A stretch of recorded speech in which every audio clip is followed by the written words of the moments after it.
Assalamualaikum warahmatullahi wabarakatuh. Waalaikumsalam warahmatullahi wabarakatuh. Alhamdulillahirabbil alamin nasta'in ala al-mursalin.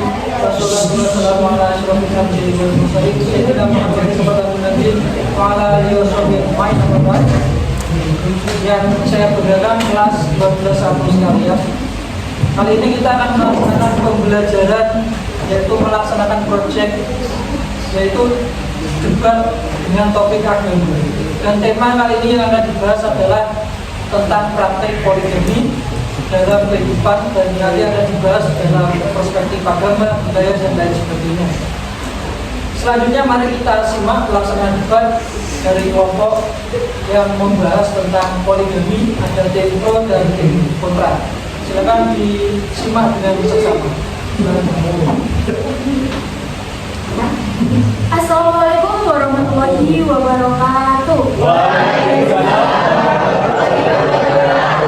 Yang terhormat Bapak Muhammad Budi Hadi selaku guru pendidikan agama Islam dan teman-teman yang berbahagia. Selamat datang dalam acara debat pendidikan agama Islam yang berjudul Hukum Poligami dalam Islam. Debat kali ini akan membahas isu yang sangat relevan dan krusial dalam dunia pendidikan, yakni hukum poligami dalam Islam. Kenalkan, saya akan Nurul selaku moderator yang akan memandu jalannya perdebatan ini. Sebelum kita mulai, izinkan saya memperkenalkan kedua tim yang akan bertanding hari ini. Di sisi kanan saya ada tim afirmatif atau tim pro yang akan mendukung dan mempertahankan topik ini. Di sisi kiri saya ada tim oposisi atau tim kontra yang akan menolak dan memberikan sanggahan terhadap topik ini. Yang kedua, hadirin sekalian, sebelum kita masuk inti perdebatan, mari kita pahami bersama aturan main dan alokasi waktu. Segmen pertama, penyampaian argumentasi utama. Masing-masing tim akan diberikan waktu 5 menit untuk menyampaikan argumentasi, definisi, dan dasar pemikiran mereka. Segmen 2, sesi sanggahan dan interupsi atau pertanyaan tanya jawab. Setelah argumen utama, masing-masing tim akan diberikan waktu selama 3 menit untuk mempertanyakan poin dari tim lawan. Segmen ketiga atau kesimpulan, masing-masing tim akan memberikan waktu durasi kesimpulannya 1 menit. Selanjutnya, saya persilahkan masing-masing tim untuk menyampaikan perkenalan selama 1 menit. Perkenalkan, nama saya Dewi Sari dari tim pro. Saya Putra Dioto Draken 28 dari tim pro. Saya Nadia Mesa dari tim pro. Saya Suryanita dari tim pro. Saya Asal lagi dari tim pro.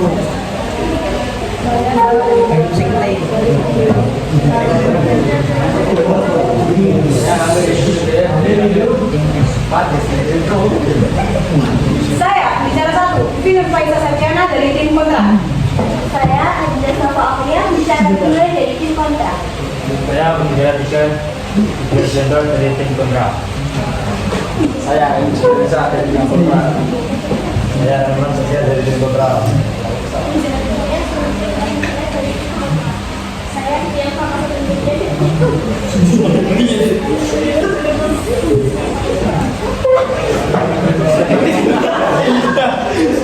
Oke, selanjutnya perbicaraan dari tim pro.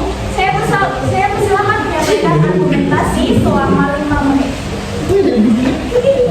Dari pertama, saya akan membanyakan argumentasi kami. Alasan kami terhadap poligami karena poligami dapat menjadi solusi yang sah dan bertanggung jawab dalam kondisi tertentu. Seperti ketika istri sakit, dia bisa memiliki keturunan atau sebagai bentuk perlindungan terhadap perempuan yang membutuhkan secara sosial dan ekonomi. Tentunya dengan syarat adil dan kesetujuan semua pihak. Poligami dibenarkan oleh Al-Quran, Quran surat An-Nisa ayat 3. Saya akan bacakan potongan Quran surat An-Nisa ayat 3. Bismillahirrahmanirrahim.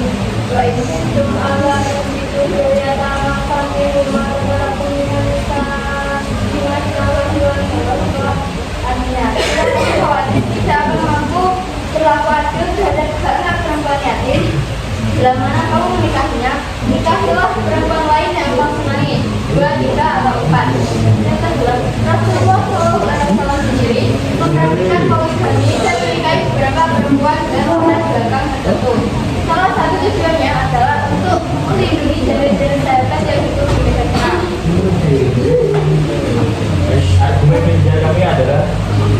poligami dapat menjadi solusi sosial dan moral. Poligami bisa menjadi solusi dari masalah perzinahan, jumlah perempuan yang tidak menikah, atau tanggung jawab sosial seperti menikahi janda dan mengasuh anak yatim.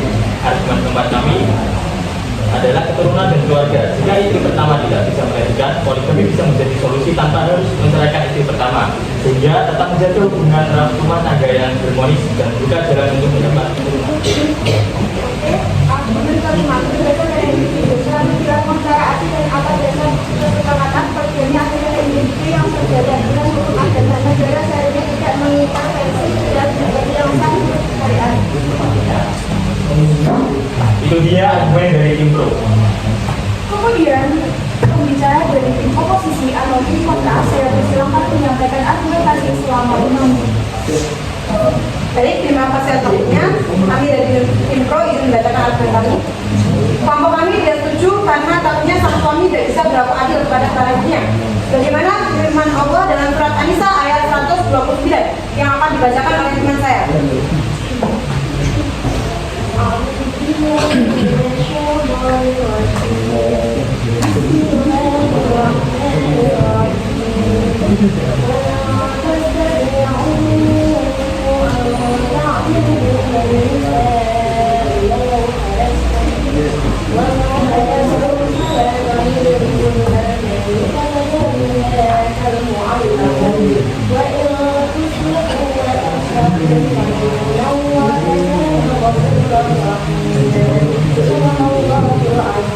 Yang artinya, kamu sekali-kali tidak akan dapat berlaku adil di antara istri-istrimu, walaupun kamu sangat ingin berbuat demikian.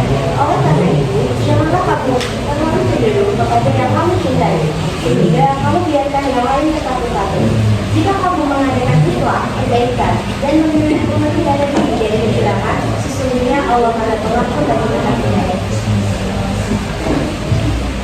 Tidak masuk akal untuk melegalkan poligami di tengah masyarakat seperti poligami dihubungkan dengan perzinahan yang berasumsi bahwa lebih baik poligami daripada berzina. Berbeda lagi dengan Rasulullah SAW yang dapat berbuat adil terhadap istri-istrinya. Tetapi berarti kalau kita berpoligami, kita sama saja menganggap diri kita seperti Rasulullah yang dapat adil terhadap istri-istrinya. Selain itu, poligami bukan satu-satunya solusi karena sekarang ada program medis seperti bayi tabung IVF yang dapat membantu pasangan memiliki anak tanpa harus menambah istri.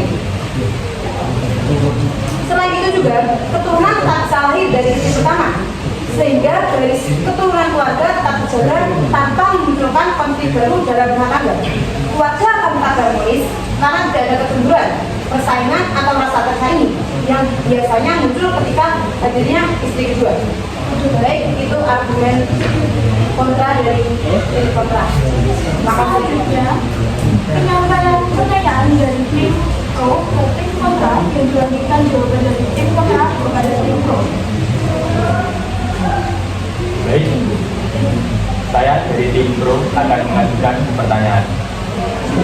Bagaimana jika semua pihak, suami dan istri, ridho dan sepakat menjalani poligami? Masihkah kalian menolaknya?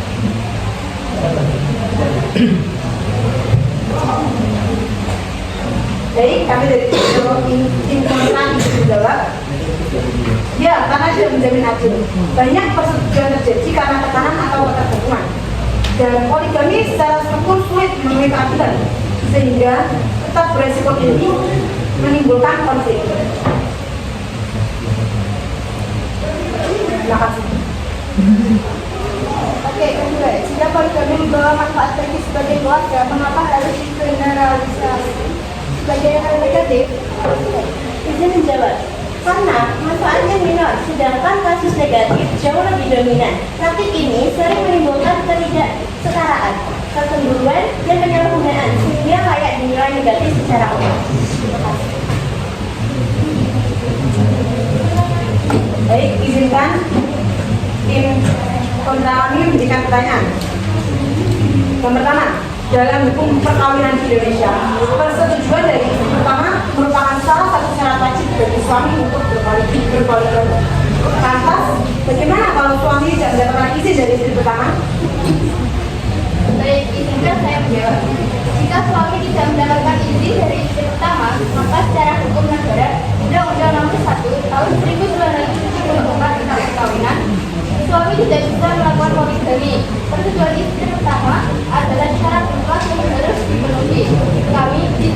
tetap mendukung aturan hukum ini karena poligami bukan untuk disalahgunakan, tapi untuk dijalankan secara bertanggung jawab sesuai syariat dan hukum positif Indonesia.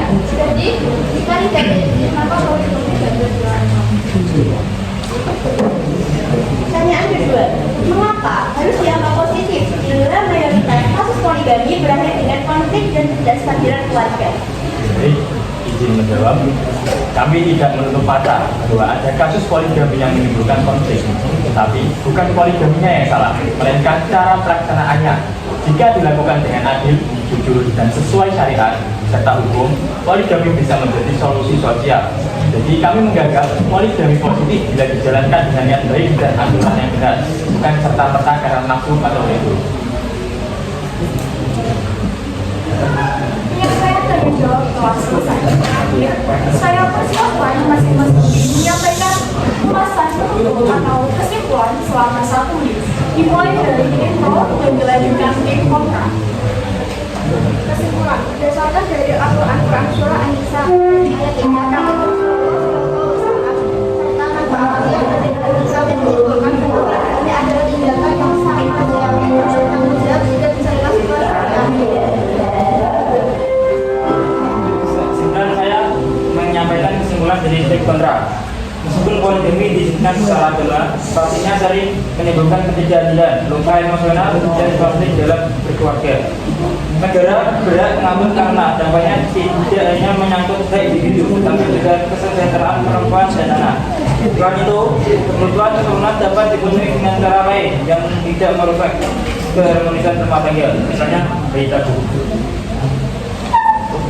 Sesi terakhir telah selesai. Tim afirmasi secara kuat menegaskan bahwa poligami adalah hukum sah yang disyariatkan dan sah secara hukum Islam dengan merujuk pada surat yang telah disebutkan.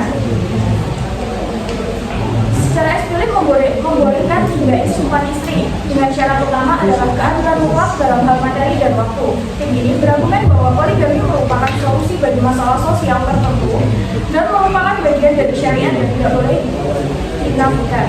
Sebaliknya, tim oposisi tidak menolak hukum dasar poligami, melainkan memfokuskan pada argumen, aspek syarat dan implementasinya. Mereka berdalil bahwa syarat keadilan yang disebutkan dalam Al-Quran hampir mustahil dipenuhi oleh manusia, sebagaimana diindikasikan pada surat yang telah dibacakan. Posisi menunjukkan bahwa monogami adalah hukum asal atau afdol dan poligami sangat kondisional serta syarat dengan resiko yang berbahaya, sehingga praktiknya harus dibatasi secara ketat oleh regulasi negara dan pertimbangan kemaslahatan. Perdebatan ini menunjukkan kepada kita bahwa topik poligami bukan sekedar masalah boleh atau tidak boleh, melainkan tentang tanggung jawab, keadilan, dan kemaslahatan. Keadilan yang dituntut adalah tolak ukur utang. Tim afirmatif mengingatkan kita pada kerangka syar'i yang memperbolehkan, sementara tim oposisi mengingatkan kita pada kerangka etika dan kesulitan praktis dalam memenuhi syarat tersebut. Kami ucapkan terima kasih yang sebesar-besarnya kepada tim pro dan tim kontra yang telah bertanding dengan santun, cerdas, dan berdasarkan dalil Islam yang kuat. Perdebatan ini telah memperkaya hasanah pemahaman kita tentang fikih munakahat. Dengan demikian, berakhir sudah debat pendidikan agama Islam kali ini. Saya tutup. Assalamualaikum warahmatullahi wabarakatuh.